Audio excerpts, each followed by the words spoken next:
Poz shaving All right. him. Yep, no problem. All right, hello and welcome to the two-man Power Trip of Wrestling. Host JP and John Poz with me today. Very special guest, the last ever ECW, World Heavyweight ECW. Champion, Oh, yeah. ECW Extreme Championship Wrestling. Yes, the new ECW, and of course a former Intercontinental Champion in the WWE, Big Ryck himself, Rycklon Stevens, formerly known as Ezekiel Jackson. Welcome in. How you doing? I'm good, man. How you doing? Very, very good. What is going on in your world? What is this big-time comeback? Thought you might have been retired or not.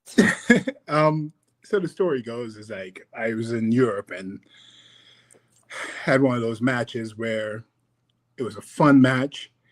And I in the locker room at WXW, I think that's what they were called. And I was like, if that was my last match, that would have been a great match. And before I got to the airport, it was told on Twitter that I retired from pro wrestling. So I don't know if the lack of it's German and I was English, and I don't know if that lost in translation. But I got home that weekend, and me and my wife was talking. It was like we left down in LA. I think we just finished Lucha Underground season 1, and we were deciding if we wanted to stay in LA or move to the Bay. And had a conversation with one of the producers at Lucha Underground that didn't go in my favor. Basically, I wanted to do more than just be a wrestler. I wanted to work with producing and trying to learn the backstage stuff, learn the creative part of it. And I don't think they saw that in me. So I just was like, okay, so this was my first and last season. And I'm moving, you know what I mean? Moved up to the Bay. And that's how I guess my retirement was announced. It wasn't a formal like, okay, this is my last match, or I'm doing the last tour or whatever. It's just one of those things that happened, and I just went with the flow. Yeah, that was it. So technically speaking, not really officially retired, but you did officially make a comeback, though, because you hadn't wrestled in a while. Yes, I started back this year. Life settled in. My business is doing well. I'm a personal trainer. Son's off at school. Got into an amazing business program at Cal Berkeley. Daughter is preparing for college. She's about to announce, hopefully, the school that she gets in soon for shot putting and all that. My wife was acting back on stage. So I'm like, everybody's doing what they want to do. I'm like, nah, that itch is there. We'll see what's out there. And that's what I did. I tested the water. Did for my first show at FWE out in North Carolina, Cary, North Carolina. Had a chance to work with Ole Sylvan and I'm about to call him Frodo. Don't want to cuss. Fodder. There you go. I'm getting old. You see what I mean? Yeah. And had an amazing match, man. But for me, a little bit of vanity kicked in. I looked at the pictures. I didn't like how I looked. I was about 310, 315 maybe then. And when I was in WWE and even Lucha Underground, I was about 285, 290. And I didn't like the vanity kicked in, and I was like, I'll pull back a bit. Did a couple of shows locally because the promoter was really cool with just letting me come in and have fun. I didn't have to go too far. And so I kind of pulled back. The summer settled in. I went from about 315. I think I went up a bit to 320. But now I'm down to 295. So nice. My goal is by next year when hopefully these I'm getting questions and asked about bookings. So hopefully once those kick in, I should be about regular TV size that I used to be and be ready to go. So a little bit of vanity. Yes. I'm an older man, but I felt amazing in the ring. A couple of times I was there. Every time I go to work out at one of these schools, like I can run the ropes for a minute to 2 minutes straight and not die, which is, for an older guy, 300-pounder. It's amazing. So that itch is always there. I'm going to scratch it when it's worth it. I'm not just going to take a match just to say I'm taking a match, because I do have an amazing business that I have to protect. I have a family that I want to be there for certain things. So everything has to align. And I don't think certain promoters like that, you know what I mean? They want to say, hey, this is what we'll pay you and this is what you'll do. And I'm like, I'm not desperate. I want to do this because I want to do it on my own terms and have fun with it. And that's where we are. That's awesome though. Like you came back, you're getting obviously in good shape, but you're feeling it again. You got the itch. You know you wanted to do more basically. It's great. Yeah. That's it. It's like you never lose this thing. It's for the way I work. You know, I probably won't be able to keep up with some of these young dudes because I don't have that kind of work rate. And I've never done that kind of work rate. Once I got signed to the WWE and understood the way they put together their matches, it just made sense for me on how to make a match make sense. But if I'm going to, at 300 pounds, I'm going to pick you up, slam you down 10 times, pick you up, and then you kick out and beat me, I'm like, that's stupid to me. So I can't, like, I don't understand that style. It just don't make sense to me. I'm very old school. Again, I got to sit under, most of my matches were produced by Arn Anderson. You know what I mean? Because I was the big guy and he worked with the bigger guys. Then I had, you know, Dean Malenko at times, which he would be like, slow down. Like, you know what I mean? Just, so I got a chance to sit under guys that made wrestling make sense. So those big matches that we could see on TV, we saw in the WrestleManias and all these pay-per-views, I got to sit under these guys and they got to tutor me. So for me to come in and say, okay, sure, you can, you know, pick me up and body slam me, but you're 150 pounds. Like, what's the point?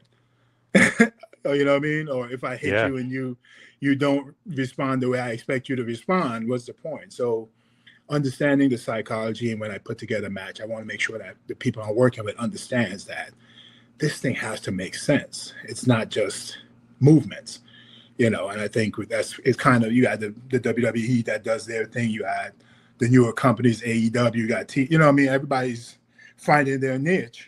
And if you're a fan of what you're a fan of, watch that and enjoy it. But I know what I want to do in the ring. Does that make you take a step back though when you watch some of these guys? You're like, man, like way too fast, no psychology. Like, does that make you like kind of like, ooh, you know, you could be ultra choosy, I guess. I can be choosy, but it's not. I'm not every fan. I'm a fan of what I'm a fan of. Yep. You know what I mean? I can watch somebody like Ricochet. I think my favorite spot of Ricochet ever was the thing with him versus what's his name, the Dream. Down in Rick and Velveteen where he did the flip and landed in front of him. I think he did it again in WWE with old ages. The brother that knocks people out. What's his name? Crime guy. Logan Paul. He did the spot with him again, but it didn't have that impact that it did when he did it down at NXT. Yep. But I can watch him and enjoy his matches because I've worked him. I know he understands, but I know what he likes to do. So he's not going to change just to change. But some of the other guys, I'm like, if it looks crappy, don't do it, man. Like, you're just doing it just to do it. But his stuff everything he does look crisp, as you know what I mean. Like, he understands, so I can watch him and enjoy that style. But I could also watch. I just saw something where the dude ran from one rope to the top rope to the other rope and flipped and landed on. I'm like, oh crap! I never could do that. Yeah, but, you know what I mean. It could pop me, but it's like some of the matches. I think it's all about getting that quick pop. But I'm like, it's never a long lasting, carried out thing, and that's where my fandom ends. I love a good story. I want to watch a build up. I want to watch bad guy do his job. I want to watch the good guy get his comeuppance. You know what I mean? So those are the things that I enjoy as a fan. It does seem like perhaps a lack of psychology. They're just looking for a pop and not really wanting to tell a complete story of a match and work a body part and things of that nature. Yeah. And that's where we are. Again, the fans we're in a microwave style society now where everything has to hit, and you got to keep people's attention, you know, and I could say, like, dude, look how the Bloodline storyline carried for a year, 2 years solid. You may miss a week and come back and be like, okay, this is all I missed. You know what I mean? And it made sense and still makes sense, you know. But if you have a quick match where it's like you did 15 things, I'm like, great, I cheered, but I don't remember anything about your match. I don't even know what your finisher was, because I saw somebody else's finisher in your match, and I saw another person's finisher in your match, and I saw. So by the time we were done, I'm like, okay, which one beat you? You know what I mean? And that's just my approach as a fan, is to make sure that I know what I like. I know what everybody's going to choose what they choose, and that's fine with me. And now, obviously, with the way it is, it's like they're going for maybe just like the pop, if you will, Yeah. and not the overall story, which does hurt, because I feel like most fans want that story. I mean, you want to be invested in something. You want to care who wins and loses, not just pop from moves. Yeah, but that's where we are. So I can't knock. It just scares me of like, okay, I know what I feel like at 47, and I did not do as much as most people. When I was told do less, I did less, and I made everything I did made sense. You know what I mean? So, and I know how I feel in the mornings. Yeah, I'm a little sore. I know my knees a little hurt, my shoulders a little thing, my neck. I can't imagine what these guys will deal with when they're in about 10, 15 years. And that scares me, especially when, you look at social media and you're like, oh, somebody's got to GoFundMe for this person because they didn't save their money, or they didn't have insurance, and these different things. So it scares me for them. I'm like, great, you're living for the moment, fine, but understand there's your body's going to tell you're going to have to pay for this in the long run. Yep. So when you obviously not really retired, but left in 2015, how was your body feeling then? Like, were you physically could still go, or were you aching a bit? Physically, I was fine. I'd gotten in 2013, I tore my rotator cuff. And was it 13? No, it was 2012. I tore my rotator cuff in January, but I tore my pec, then I tore my rotator cuff, and I kept working on it for about 6 months.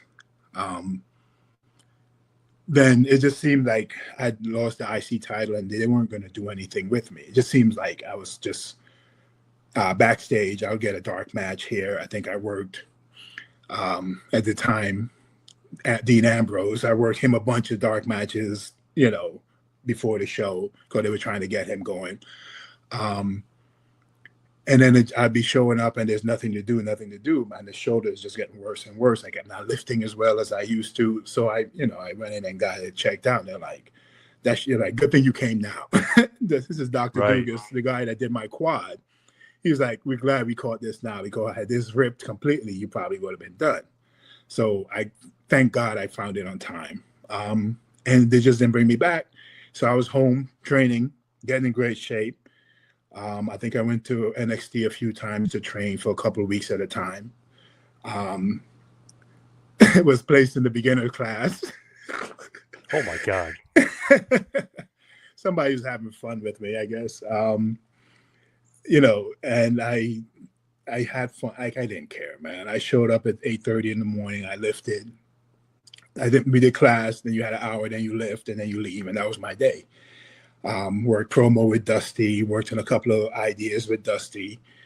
And he liked everything that I put in front of him. Just a matter of getting from NXT to the main roster, because it had so many new guys coming through. Like at that time, I think the Wyatt thing was on fire, and you had the Shield thing was on fire. So it's like, you gotta chill a bit. And I was ready to, chill. So but my body was fine. I think I'd gotten down to about 270. Just in the best shape. Like I got in the best shape I could, just being ready, sending ideas in every week. Hey, this person isn't doing this. Can I do this? Like just different things that they suggest you do. And I did that. So, but my body wasn't, after I'd had the surgery, I was fine. I rehabbed and I was just waiting. Then my contract came up in 2014 and they just never renewed it. So that was all it was. It's like I was on the shelf and they didn't renew it. But as soon as that ended, that's when Lucha Underground called. That's when TNA called. And I just, picked up and went with it, did a couple of shows. But I was never, again, I wanted to be, I love that WWE style of telling a story. So to just go out and wrestle, it wasn't my thing. You know, I mean, I love the Lucha Underground. That story, that Big Ryck story was like, I enjoyed that. Where um, DJ would give me a call and say, "Hey, Ryck, this is what we want to do. This ideas we have for your promo. We want you to fill it in." Whereas in WWE, like, this is your promo. Remember this. I'm like, my brain don't work that way. You know what I mean? I don't have a good short-term memory. Give me last week and I'll remember it by this week. But if we changing it 3 times before we get to TV, Right. My brain did not work that way. And I would tell them, you know what I mean? So DJ allowed me to, he'd say, "Hey, coming in tomorrow, this is what we want, but put these in your words." So all those backstage stuff with Cueto and the boys and all these things, it was just me putting my words to the idea that he gave us, you know. So again, I'm never going to take away what I had for the WWE. I saw wrestling for the first time through a window like this. I just went back to my country and went to the house that the neighbors allowed us as half-naked kids to sit outside and watch TV through their windows. And I got a chance to live my dream out. You know what I mean? I got to live in be a part of the WWE, travel the world, make some money, spend some money, win 2 championships, you know, and I cannot complain. Like, yeah, there's things that I could have done better now that I'm older and wiser. But at that time, I did everything that I could. Now, what was the first guy you ever saw when you were watching through that little screen there? Who was the first guy? I'm going to mess the name up. I always do. I just remember, like, I just did the FKA podcast with C.T. Fletcher, and the guy remembered his name, but he had like braids. He was from somewhere from the South. He it's right on the tip of I can't remember, but I just remember falling in love with that. And then my family of men who, you know, Caribbean men are very macho in the sense that, like, so wrestling was fake. And my brother spent hours trying to prove how fake wrestling was. Like, every time you'd show a news where they'd hear them talking, they were calling their spot or whatever. But I'm like, but look at the fans. Like, they're still enjoying this. And most of these people, you know what I mean? Nobody cared that this is like, these guys are still putting on amazing matches and people are buying into it. So why should I stress, like, if it's fake? And, you know, but I never thought I was going to be my size. Also, if you see my family, you'd be like, that's not your family. Like, my mom is 5'3", my dad was 5'6". You know what I mean? My brothers are 5'9" and 5'10". My sisters were 5'4". So I thought I was going to be 5'8", 5'9".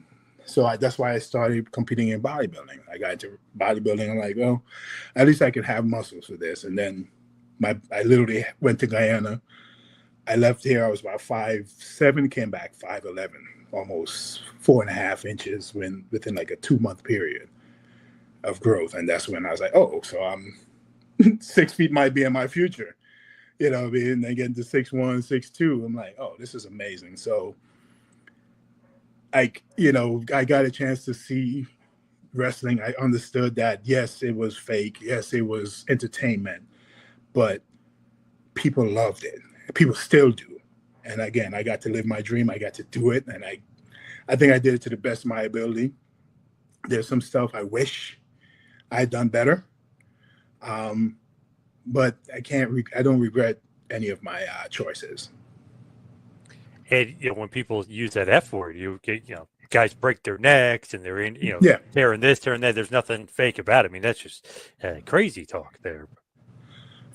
Yeah, and that's that, you know, I tell, you know, we had a meeting once with, it was in Long Island, and Vince said that everybody's not a wrestling fan, but everybody knows a person that's a diehard fan. You know what I mean? Yep. Might be a circle of 20 people, but those 19 of those people know that one person is a diehard wrestling fan. And that's my approach. I tell people, you don't have to love wrestling, but there's people that do. You know what I mean? So when you think it's fake and it's phony and whatever, that's fine. Like I'm like, I tore my quad in a match. I tore my pec in a match. I tore my rotator cuff in a match. You know what I mean? It's not just. Yep. It's. I wish. I wish it was to the point where nobody got injured. You know what I mean? Watching how a lot of guys' careers are ending from neck injury. We just, Big E, a good friend of mine. Like, you know what I mean? Like Edge, Daniel Bryan, Yep. these guys, their necks were, Cena, I think, is fused. And so I'm like, to tell me, I just think it becomes disrespectful to a point where it's like, there's no need to even try. I don't try to convince people anymore. It's either you like it or you don't. Yeah, it's one of those things where it's like, not going to waste the energy because there's definitely nothing fake about it. You run the ropes or take a bump, you'll be, your lungs will be barking. You know what I mean? Yeah, and you watch people try to imitate wrestling, and you're like, and that's the fact. Like, you don't even think, like, oh, he's throwing the fake punches, and I'm like, dude, you don't know what I went through. Yeah. You don't know the ring the ring I started with did not have any give. I was happy when I learned how to bump in the real ring. That was the show ring. You know what I mean? So, but people gonna be critics no matter what, and I just let them be. Now, when you came up UPW, right? Rick Bassman, you came up through UPW, Big Rick, then FCW. Like when you start getting noticed, like do people tell you like, oh, you're a Vince guy? I mean, you're huge, right? Vince is like, he loves those big guys. Is that what they're telling you as you're like going through, like, oh, Vince is gonna love you. Vince is gonna love this guy, you know? So I started in Brooklyn first, which was the Doghouse, and I wasn't I did not understand the independence route. I just thought if you were good enough, the WWE was going to find you. I didn't know you have to submit tapes to different promoters and pictures to different promoters to get them in, because the guys used to go every Wednesday to JAP in Jersey. Yep. Then they would go down to Alpha in Philadelphia, Philadelphia, Bethlehem for WXW. And then ROH was picking up steam at that time. And so, I came out in 2001. This is where, again, I didn't know anything about the independence. I saw, hey, I'm, 6'2", 280 with abs, big arms, traps, athletic as hell because I used to do stupid stuff off the top rope too because I was athletic. And I just thought I was going to be found. And for years, it never happened. I'm like, okay, I met my wife at the time. I think I was about a year in, and she's my girlfriend, and she just got me into acting, which is what covered my bills. I paid bills from doing a bunch of commercials, a couple of movies and different things as extra, but that's what allowed me to keep on pursuing the wrestling thing. And then I think I went out to NJPW with Gino Caruso. And he was the first person like, dude, there's something there. You know what I mean? Mm-hmm. And I can remember, honestly, it was like a Saturday. I drove out and we were working and just something clicked. I don't know what it was. It's like usually I would feel like myself watching myself, be a fan of myself. And then that day, something just felt like, dude, I'm doing this for real. So my character was able to link. But at that time, I was Ricky Atlas. I was Tony Atlas's nephew. Then when I got to UPW, Bassman was like, this guy, Anthony Rosas from Bassman, reached out to me on MySpace and said, hey, we're doing this thing with the WWE. We would love to have you come down and meet us and talk. And this was in 2006. I just moved out to LA. And I went down, met Ryck. They were like, okay, we're doing this program. It's nothing guaranteed, but, they're going to send trainers out to check us out and all that stuff. And so I was like, I committed to going every Wednesday. Had to drive 2.5 hours in traffic to San Clemente, 3 hours back home, there for 3 hours. And so my entire Wednesdays was around getting to wrestling there. Saturdays, I'd have to go to El Segundo, which wasn't as bad, but still. Saturday traffic in LA is nothing easy. But he kept on saying, Rick, there's something there. And I bought into it and I believed it. The got a chance to work promo with Mike Bell, who passed. And he really taught me how to, like, he's like, because I have this accent, I have a little bit of a lisp. And he's like, dude, Dusty made a whole career out of having a lisp. You know what I mean? Yeah. Yep. What's his name also? Tyrus. He was the one that's like, listen to, like, we would drive together and listen to hours of Dusty Rhodes promos. And he was like, who cares? You know what I mean? So that kind of really helped me to be comfortable. Because I knew I had the look. I knew I was athletic. And the first time WWE was in town, we got a chance to go backstage. He's like, you're not going to get in the ring, but just, you know, dress nice and just be there. And that's where I was walking backstage and I got snatched up by Shad and JTG. I was like, hey, you know, Shad and I have a mutual friend. His name is Teddy the Tank. Who used to be a No Limit Soldier for WCW. Oh yeah, he was gigantic. Yeah, big guy. Yeah, so gigantic. Like he used to work out at he's the one that told me about getting into wrestling. Told me where the wrestling school was in Brooklyn, and he's the one that hooked Teddy up, Shad up with Tommy Dreamer. So it was like, you know, but Shad, they were debuted that night, and Shad was Shad. Took my number. Shelton came by, JTG, and that's the night. You know, I think I got noticed. Like John Laurinaitis grabbed me and talked to me for a little bit, but I didn't understand what was happening. I just thought, oh, you show up, you know, what happens? You know, the next week I got a call, hey, we want you to go up to. No, a couple of weeks later, Bill DeMott came down to LA, to San Clemente, and put us through a workout. When we found out that Bill DeMott was coming, everybody was scared because you heard about the 500 squats, or standing or running the rope for minutes until you pass out or whatever. So I started getting an amazing, like I started doing hundreds of squats a day. So when we got to that Saturday, it's like, I think we only did like 200 squats, but I was like, oh, let's go. You know what I mean? Because I was up to about 500, 600 on my own. Yep. I was like, oh, 200. Then run the rope. I'm like, oh, how fast you want me to go? You know what I mean? And by this time, about 280, I'm 26, 27 years old. So I'm in the prime of my life. But then the next day, two of the guys didn't show up, which is who he brought contracts for. They were twins. Very good looking dudes, 6'4", 230, twins. They were looking for them, and he just tore it up. He's like, we came for them, but they didn't come back the next day because it was too hard for them, you know. And I cut a promo. When I left, Johnny was like, hey, we'll figure something out. And Ty Bailey contacted me and said, hey, we want you to go to Louisville. So that's kind of how, you know, my process of this thing. But by the time I got signed to WWE, I was wrestling for almost 7 years, but not well known under independence because I didn't go to Japan. I didn't do the rounds that most of the guys did. So everybody just assumed I was a Vince guy that somebody saw and fell in love. You know, and I'm like, no, I did the work. I did shows where I drove 3 hours and made $20. I did, you know what I mean? I did that stuff, but not to the level that some of the guys did. So when I got to FCW, it was just to refine me to match what they liked. And I think, you know, the first time they really got to see me was like, you know, during the day they allowed you to go in the ring and work guys. And I was just standing there, and we were in, I can't remember where we were. I'm getting old. But Arn was like, get in the ring, and grabbed one of the extras. He's like, just work him over. Let's see what's happening.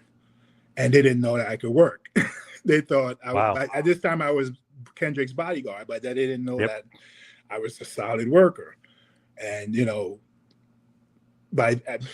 Arn came, grabbed me, walked me. He was like, there's something there. He pulled his glasses down, looked over at me. And from there, that's when the next week I started tag teaming with Brian Kendrick. Because they thought I was just going to be a bodyguard until they fired me or whatever. Yep. But then when they saw that I could work, and, you know, it just kept on building. But I have the experience already. And I I got my opportunity, and I was happy, man. When they do that, right? They bring you up, they put you on TV and put you. Are you like willing? You're like willing to take anything, kind of thing. Like you just want to be on TV, you want to be there, or are you pushing for something more? No, so with me, it worked out great because Kendrick, they told Kendrick, I guess they were ready to separate him from Paul London, and they'd offered him that Shawn Michaels-esque kind of deal, that character. Yep. And they're like, you need a heater. And everybody at the time, there was another dude down in FCW. His name was Titan, 7'2", big white dude. Yeah. Ryan Wilson. And he was like, I didn't want him because it was too Diesel and Shawn Michaels-esque. You know what I mean? So he came down, and like the same day, I was like, hey, we knew somebody, because he was from LA. We knew somebody in common. His name was Lil Nate. And I was like, hey, man, Lil Nate always say, he used to help train me in El Segundo. He's like, anytime I see you, I just want to say, hey, Lil Nate said to say what's up. He's like, the reason I'm down here is for you. I was like, who? I was like, what do you mean for me? And he's like, can we talk? I was like, sure. And he told me what was happening, the idea. He's like, however you want to do it. You know what I mean? And at that time, Kimbo Slice was a badass. Suge Knight was Suge Knight. Yeah. Yep. And that's what I went with. I was like, I want to do stuff like Kimbo, and I want to do like Suge Knight. And that's where that Ezekiel Jackson character came from. So I was on TV.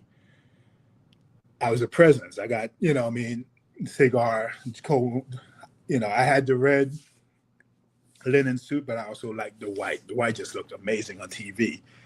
And that's how I stuck with that. So I didn't come up with, I suggested different ideas before, because in FCW you're supposed to submit ideas. But that was it. So we went from that to the teamwork, and then we got split up, and they put me to ECW, and he went to Raw. But, he came looking for me, and like every time I see the dude, I hug him like, dude, you launched me. And I was still appreciative of that. Do you think you guys should have lasted longer? Yes.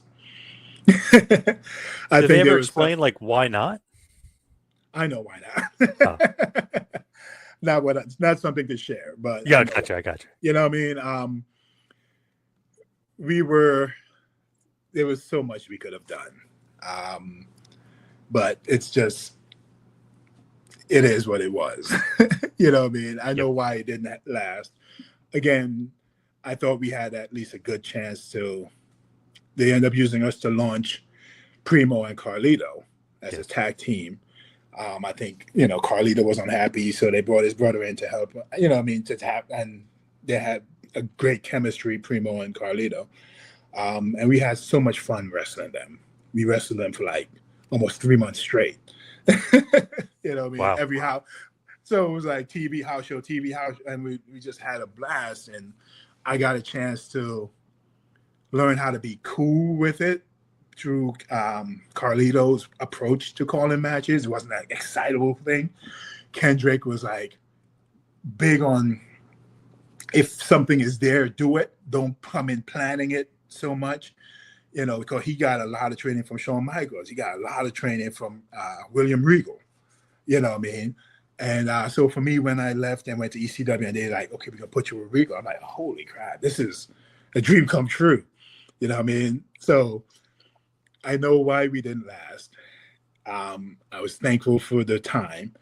And when it's ECW, we saw what was happening there. It was just like, okay, let me see what happens.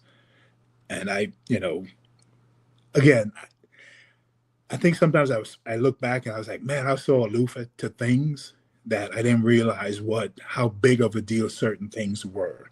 I just thought I show up, have a good match, and if you win enough, they put a title on you. But it's not that. It's like, okay, are you connecting with the fans, Rick? Are they loving you? Are they hating you? You know what I mean? These are the things that, I wish somebody had sat down and be like, hey, Rick, if you do this, this will be great. Like, this will work out. But it's not that kind of business. It wasn't at that time. So I don't know if it's happening now.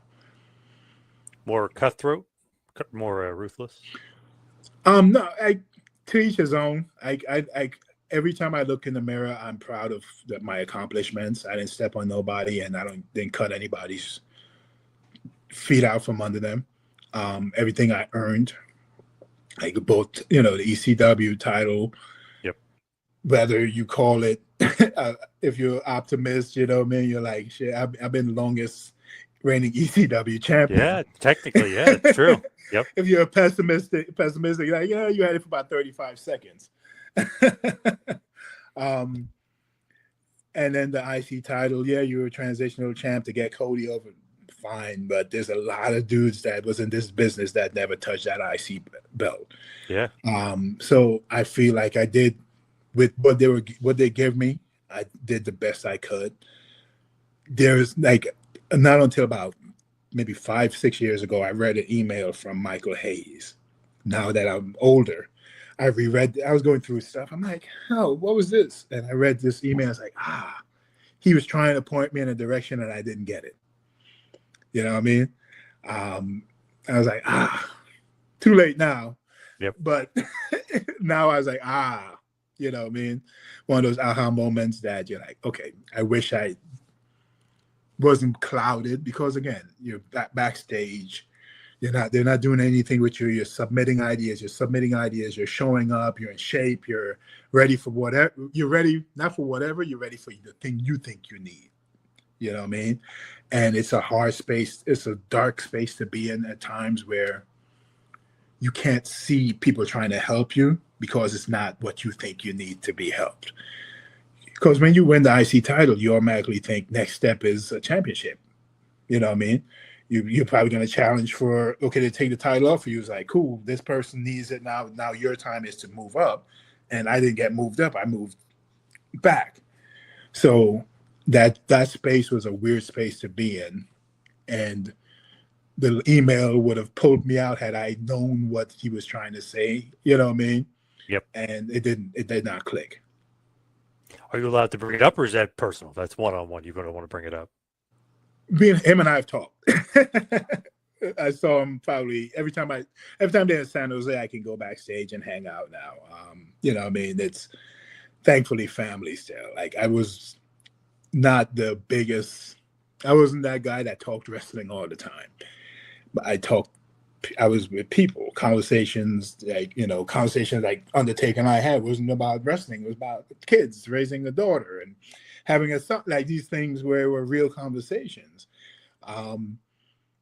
All the guys in the back who were still there, like, still my wife and kids show up and they're loving on them. Like, they remember, it wasn't just wrestling for me. It was like, oh, what kind of relationship would we have beyond? And that's how I am. Like, I'm to this day, it's like, I love wrestling, but it's that much of my life. I wanted to have more of a relationship with people. And that's what I did. So when they're here, I told him, and he looked at me, and I was like, I understand now. You know what I mean? Yep. But it was just, at the time, this is what I saw. I was like, I should be getting ready for, I think the time CM Punk was champ. I'm like, this should be, you know what I mean? But I wasn't ready, according to, you know what I mean? Maybe I was, I don't know, man. What was the advice he was trying to give you? I could have, okay, so if I look back at my matches, I could see there was intensity there, but most of it was, let's just get this match over with. And yeah, it wasn't like, I wasn't committed to, even if like this, I did this thing with Jinder Mahal, where it was, you know what I mean? He was talking in I don't know if it's Punjab, I don't want to mess up, but he was talking and like, shh, and I smashed him, and it's like, great, it looked good. But now that I look at it for myself, like, they wanted this one thing that I didn't, you know what I mean? I didn't turn it up this notch. Yes. And that was, I think I kind of hit a roof, and they wanted me to push through that, and I wasn't there. You know what I mean? And that's what it, like, honestly, that's what it was. When like that's going on and stuff, are you just like too green to the business? Do you think like you were maybe just too young, or do you think like, damn it, I wish I would have had a, I don't know, mentor or something, I wish I had someone that I could have grabbed and say, hey man, because the email came when I'm home, right? So I'm not on the road anymore. I had surgery. I'm home. I'm Yep. submitting ideas. And no, I was on the road, but I was in that lull. And I wish I could have called somebody and say, hey, but again, I didn't see the email because I'm blinded by I should be going here. Yes. So the advice that he was trying to give me would have allowed me to step back and say, okay, you know what I mean? So I think I blinded myself, and it is what it was. Like I also know for myself on a personal level, I think just my life would have been big different had I had my contract continued, had I gotten to that level. You know what I mean? So it's Yep. one of those things where you sit back and you're like, man, I wish I did. But I've been here for every birthday for my son, every birthday for my wife, every birthday for my daughter, every football, basketball game, every theater. You know what I mean? I got a chance to see my kids grow, and I don't think certain guys at that level get that. You know what I mean? And that's one of those things where I think like that's what my most important thing in my life is my wife and my two kids. Like beyond anything I've accomplished, or those are my prize.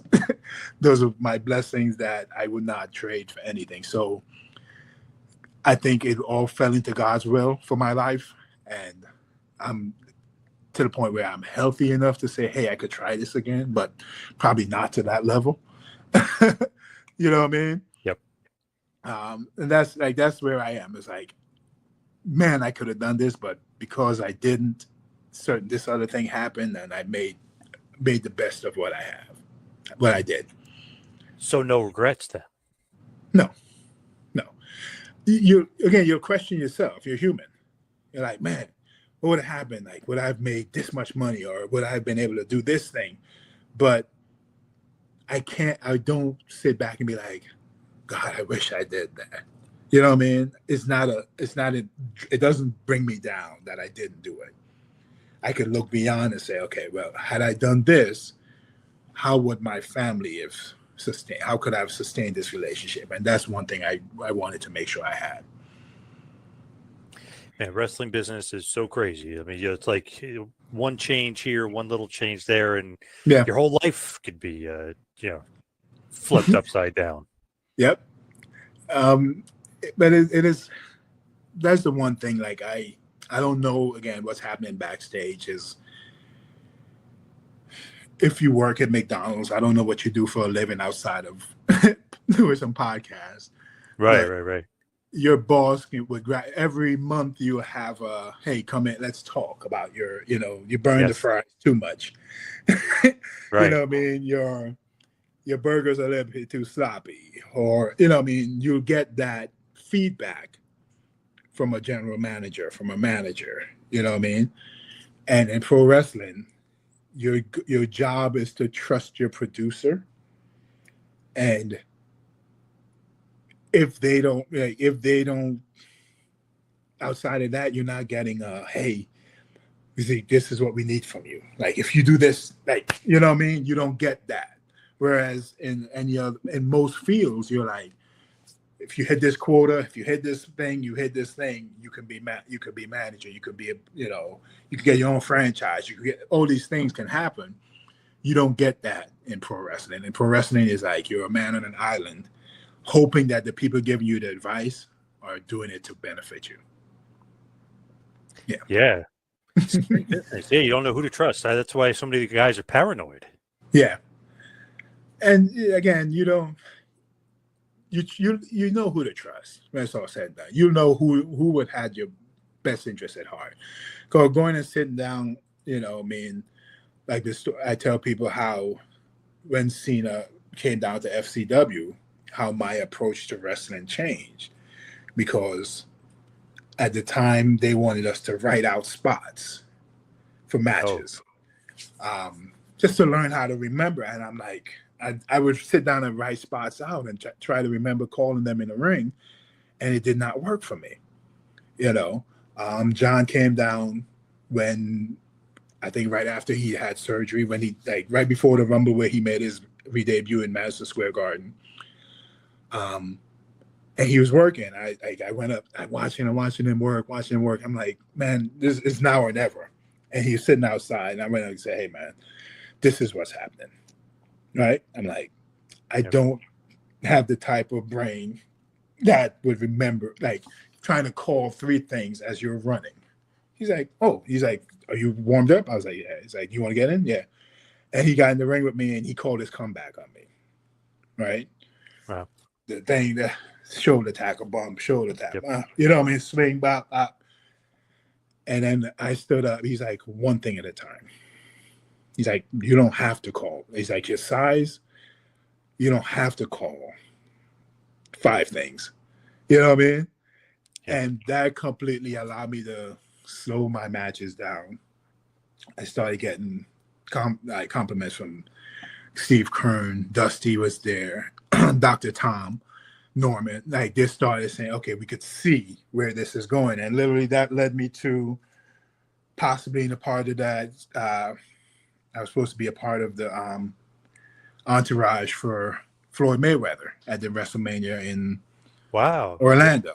Yep. The day before, they told me, it's like, no. But that's because they had the thing set up for me with Kendrick. Kendrick came down a few weeks later. And that's how we launched. You know what I mean? But it's getting the chance to work with him, seeing his pace, understanding his pace. So when I started getting matches, I had a few more matches, but then they stopped using me also at FCW. So I'm sitting there like driving the shows like, okay, what are we doing? What are we doing? But then when Kendrick came down, I saw what was happening. That was great of John Cena to, help you out there. Great advice.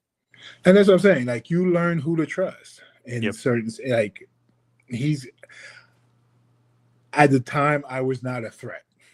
You know what I mean? Right. And I think a lot of people don't understand that, like, how if you help somebody, all you could do is benefit the business.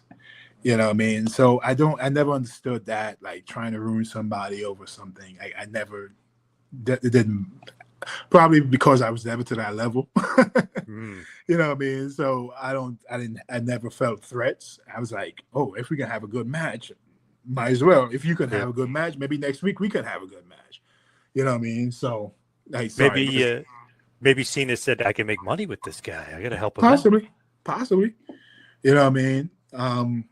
Again, I lived my dream, bro. Like, I would never trade. I don't want to trade it. So you're a John Cena fan for sure. Oh yeah. Like, one of my favorite matches is him and CM Punk in Chicago. Like I enjoy, like, people don't understand how, like, you watch this dude, how quote unquote boring it could be at the beginning of the match. And you're watching him, like, pacing the match and controlling the match. I just watched him in the Brock Lesnar match a few months. Was it the WrestlePalooza? Mm-hmm. And you can see how he's pacing this thing. And I'm like, dude, like, he's just got a natural act to understand the fans. And it just everything he does makes sense to him. And if you just don't like what he does, that's fine. But if you just like wrestling in general, you can watch him and watch how he, like, maneuvers in a match, and you get it. Like, you get as a true, like, for me, how I look at wrestling, you know what I mean? I look at it for, okay, you're setting them up. Bam, you got him. Okay, I'm going to pull it away from you. I want you to wait. You know what I mean? And he carries everybody on this amazing ride in his matches. You watch him, even like, you watch him do that. You watch Roman do that now. Yep. You know what I mean? And like, it just builds and it carries you on a ride. And again, once you can't even use the words, but I enjoy that kind of match where you carry me on a ride. Yep. You know what I mean? Cody is there right now, where he's like, and I remember working with Cody, like, before the IC match, and we had fun matches and stuff, like, you know what I mean? To see when he left and came back, I was like, okay, this kid, something just clicked.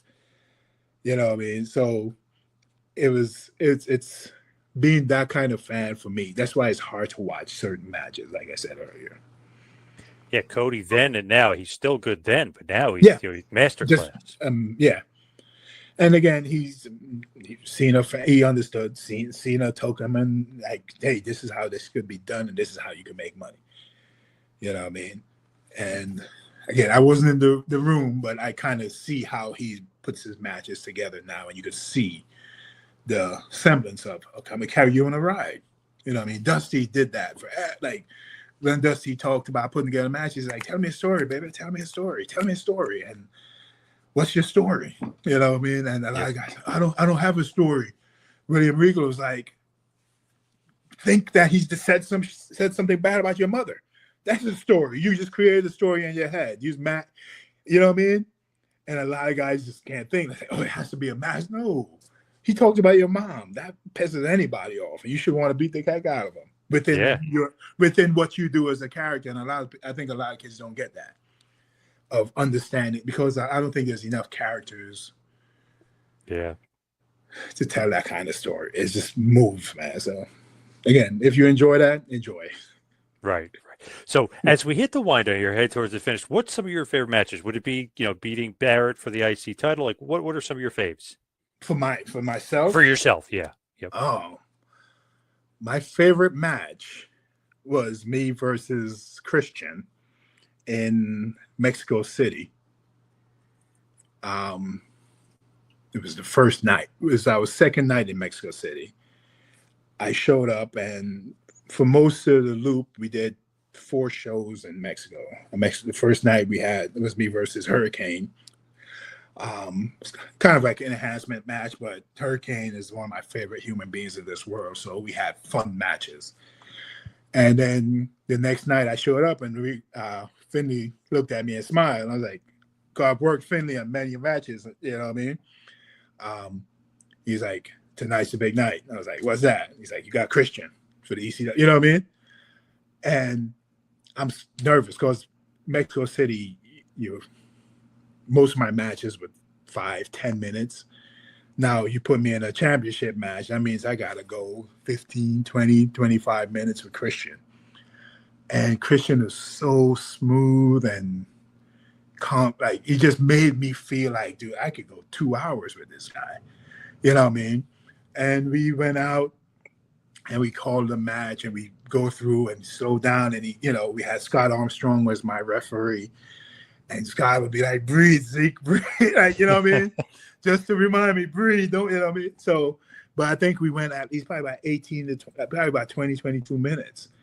Wow. And I came back and I didn't die. You know what I mean? And we built on that match to the Royal Rumble. And so that's definitely my favorite, like that one. Winning the title from Barrett was fun. It happened on Father's Day. I wish, again, one of those times where I wish instead of the promo they give me, I would have added thank you to give a shout out to my dad who had died the year before as a Father's Day present. I wish I'd added that. I had some fun matches with Matt Hardy. Just on house show, because on how you have the live events, you have so much more leeway.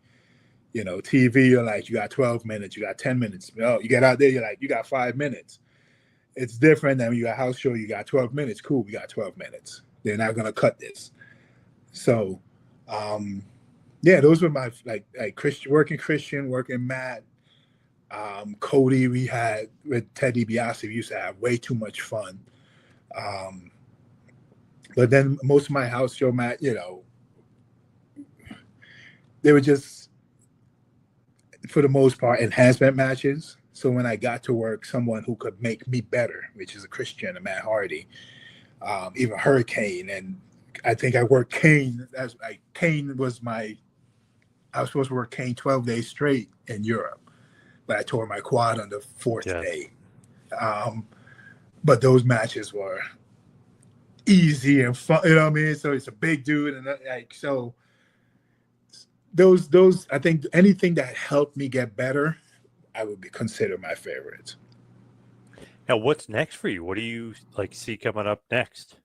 The hard thing about coming back now is that I think a lot of promoters don't, I think, value me at my rate. They were probably hoping I'd be much cheaper in a sense to bring in. But in my just with going to the show in FWE, the couple of shows I did here, whether or not you know who Big Ryck or Ezekiel Jackson is or was, there's still a 300-pound monster walking out that curtain. Yep. Fans are gonna sit back and look. People are gonna be like, "Holy crap, what is that?" Not even 100%. Yep. What is that? Because you go through my IG page, I'm still training hard as heck. You're still huge. Still got 23-inch arms. You know what I mean? My traps are still bulging. I still work within my rate and my reason. So what's next is, if you really want a solid match, you'll bring me out. If you want a car crash, I can't give you that. Yep. If you want presence, just someone, I think I'm an amazing person. Like, I try my best to help everybody around me. I got a couple of guys that I trained that are doing really well out there. One stopped talking to me after he got on TV. But, you know what I mean? Like, Big Ryck is not your typical human being. I don't care who there's nobody that looks like me on the independents. I don't care. Like, you know what I mean? If they are, they're much shorter than I. They don't have the experience that I have. So, Big Ryck, I'm coming to have fun. That's nice. I just want to have fun. I want to be within reason. Again, I do own my own business. So if I take off a Saturday, that means your job is to kind of make up that money that I may lose from training 3 to 4 people on a Saturday. But you're bringing in someone that just is a different breed. For a long time, I tell people there's boys, there's men, and then there's monsters, and then there's me. I love that. That's great. So where can everybody find and follow you, especially seeing pics on IG? So, big. On my IG page is Rycklon's Fitness. So it's RYCKLONS Fitness on IG and TikTok. On Twitter is Rycklon S or Rycklons. My website is Rycklons.com. Somebody stole somebody bought out all my stuff. I mistakenly forgot. I do have shirts on Certified Freak on Pro Wrestling Tees on the Ezekiel Jackson. But yeah, my email is rjsunlimited1@gmail.com. And you can reach out, man. Like, don't reach out to me if you're just starting a YouTube podcast. I got way too many. Me and my buddy is starting a podcast. Can you come on? Like, no, man. Yeah. Be no real. way. Yeah. I can't. I'm not that guy that's gonna help you. I can't help you. Like, I want a good conversation. Yep. And I don't think I have that clout to make you popular. So don't. Yes. Good. I got you. Well, Big Ryck, thank you so much for all the time. I really appreciate it, and good luck. Thank you, man.